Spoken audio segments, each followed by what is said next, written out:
3, 2, 1. Sean bienvenidos a este sitio en el que la pregunta les abre la puerta. Se llama La Puerta de la Calle, canal de podcast de Luis Alirio Calle en Spotify y en YouTube. Uno nuevo cada jueves, pero todos permanecen ahí. Creo que una de las primeras cosas que se aprenden en la vida es a tener miedo. O quizás sea lo primero que uno realmente aprende. Aunque bueno, aprender no es propiamente la palabra. Digamos, es la primera carga que sobreviene sobre el hecho de existir. La Real Academia Española define miedo como angustia por un riesgo o daño real o imaginario. Una segunda acepción dice: recelo o aprensión que alguien tiene de que le suceda algo contrario a lo que desea.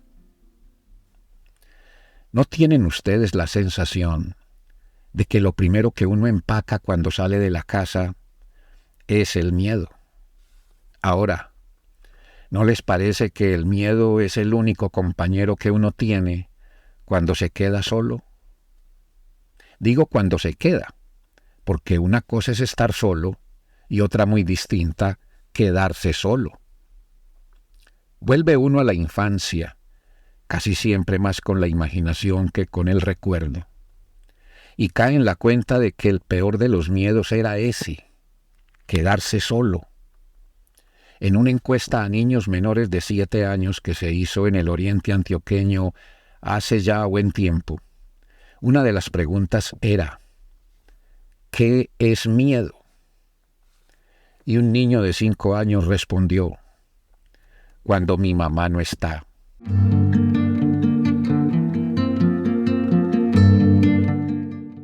Tal vez otro era el miedo al castigo. Los fuetazos que solían dar papá y mamá cuando uno cometía algo que ellos consideraban malo. Sí, era miedo al castigo, en realidad, miedo al dolor. La desobediencia, la rebeldía, ensuciarse la ropa jugando, manejarse mal en la escuela, el irrespeto a una persona mayor, eran causas de esos fuetazos. Acto supuestamente educador, que llamábamos cueriza, zurra, pela, paliza, tunda, muenda, zumba. Te voy a hacer bailar la cumbia, solían decir algunas mamás. Hoy ya no hay azotes, hay otros castigos que igual están precedidos por el miedo del niño al dolor, ya sea físico o dolor moral. Y había un momento, no recuerdo a los cuántos años de edad, en el que aparecía el miedo a la muerte, inevitablemente asociada al dolor. Ese miedo sucedía cuando uno iba por primera vez a un funeral, o era causado por el temor de que le pasara algo a uno en la calle. Miedo este último, a su vez causado por las advertencias de los papás. Pero el peor miedo a la muerte surgía de los sermones de los curas en la iglesia. Hablaban de la muerte precedida de una promesa y de una amenaza. La promesa era el cielo, con la condición de renunciar a las cosas que daban gusto. La amenaza era el infierno, si uno sucumbía a las tentaciones del demonio, que, curiosamente, eran las que solían procurar dichas y gozos, y de las que se suponía era preciso contarle al cura mediante el sacramento de la confesión.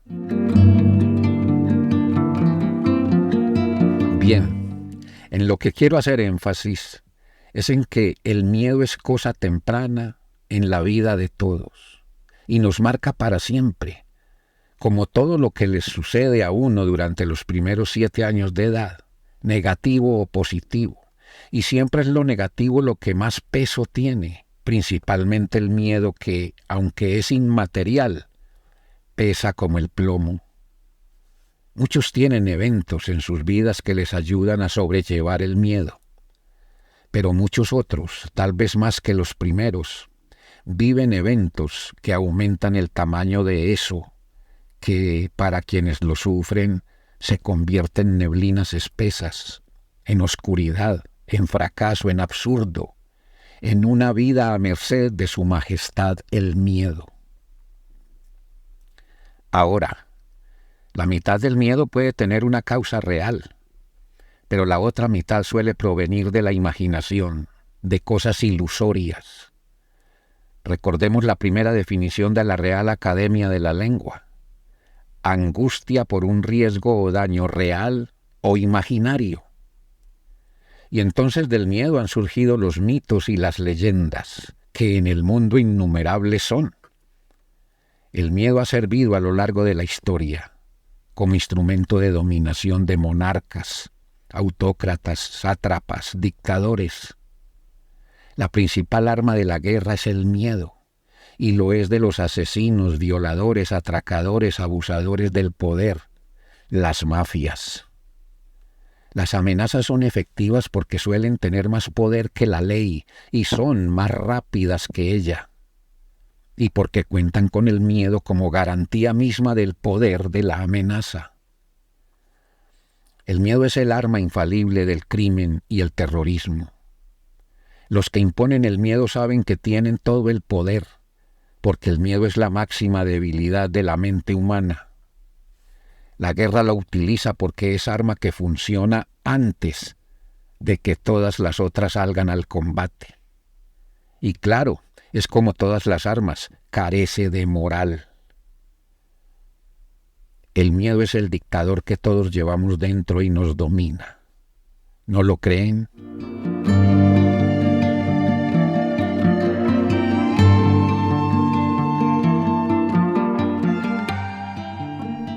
Con miedo es imposible conocer la libertad, y mucho menos es posible la verdad.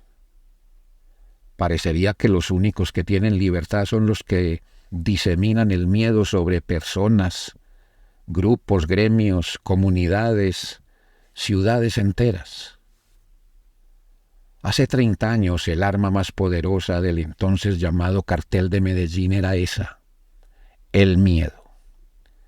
La guerra montada contra el Estado para forzar la nuestra adición de colombianos a Estados Unidos le impuso el miedo no solo al Estado, sino a toda la nación. Éramos el país del miedo y su capital era Medellín.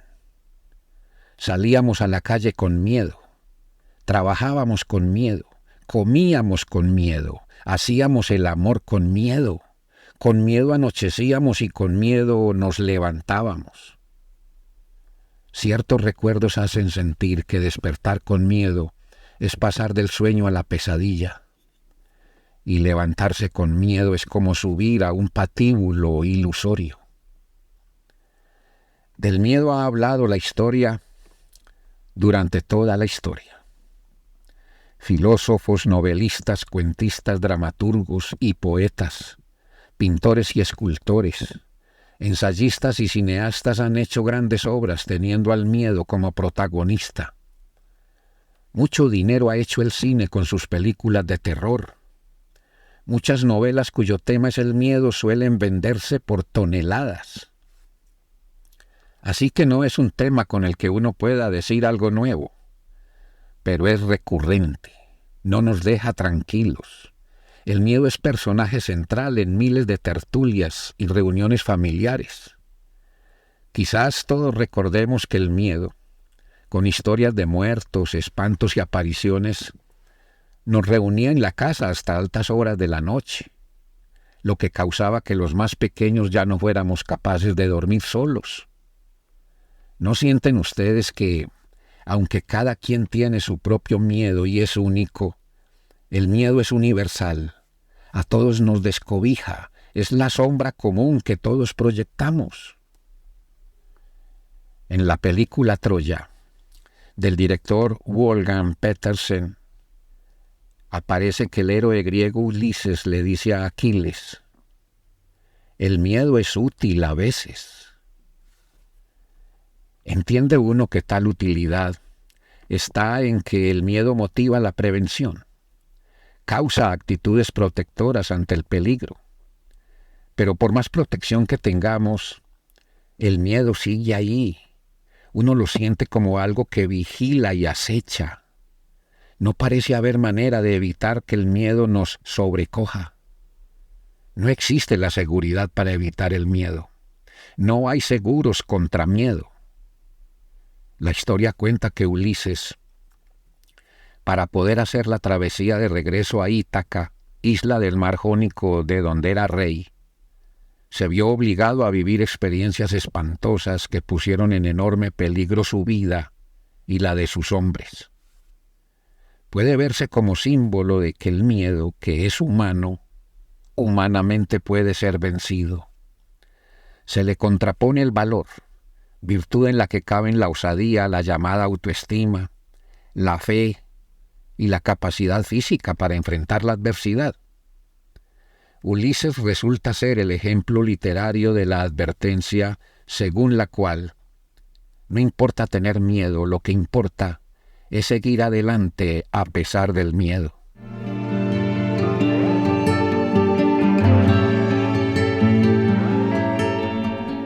La Odisea de Homero deja ver a Ulises como un héroe, pero no afirma que Ulises no sintiera miedo.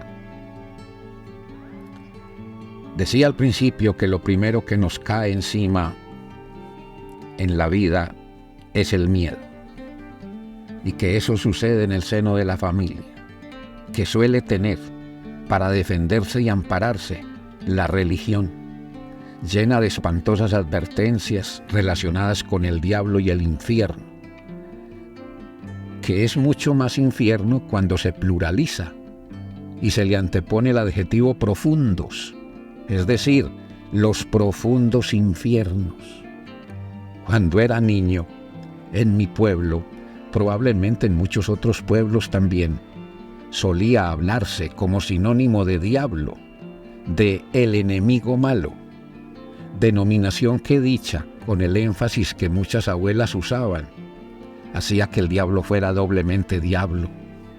Eso por los oídos de un niño entraba como condenación anticipada, y sin siquiera haber cometido aún los primeros pecados veniales, y en la memoria quedaba como sello marcado con hierro al fuego. Es tal el peso del miedo que sentirlo suele avergonzarnos. No es fácil confesar que tengo miedo, pues la cultura ha convertido tal sentimiento en sinónimo de cobardía, y ésta nos devalúa como personas. Muchos han sido condenados porque por cobardes no van a la guerra, mientras los cementerios se llenan de cadáveres de valientes. Cierto es también que muchos no van a la guerra porque tengan miedo, sino por convicción de no tomar jamás en sus manos un arma. Se llama objeción de conciencia. Otros no irán por los dos motivos, o solo por el primero, y en esto aparece quizás un aspecto positivo del miedo. Por cierto, a él suele apelarse cuando nos amenazan con un estado de guerra. La guerra. Podría decirse que es curioso lo que ocurre con muchos mandatarios en el mundo. Parecería que la arrogancia, el envalentonamiento que suele dar el poder, anula el miedo, y como consecuencia van a la guerra. Bueno, no ellos, van los soldados bajo el peso de órdenes superiores. Se dan órdenes de guerra con aureola de patriotas y defensores del orden, de la seguridad económica, de los derechos internacionales, de nacionalismos que suelen estar entre signos de interrogación, de la fe o de las ideas conservadoras o liberales, de derecha o de izquierda, y hasta con el propósito de la paz ordenan la guerra. En estos momentos probablemente muchísimas personas de todo el mundo quisieran que a algunos mandatarios poderosos los sobrecogiera el miedo. No digo miedo del uno al otro, nunca confesarán que lo tienen, pero sí miedo al terrible riesgo de una confrontación con armas atómicas. Y entonces, quizás, podríamos afirmar que el miedo salvó al planeta. Tal vez Ulises tenía razón.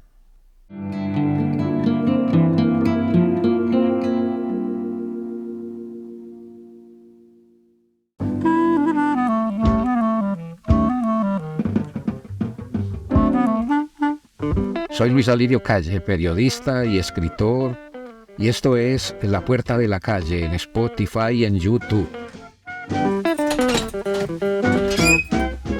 Un me gusta puede ayudar y toda suscripción y comentario abren más puertas. Estén todos bien. Y que no olvidemos que para todos cae la misma lluvia y sube el mismo sol. Y ambos vienen del mismo amor.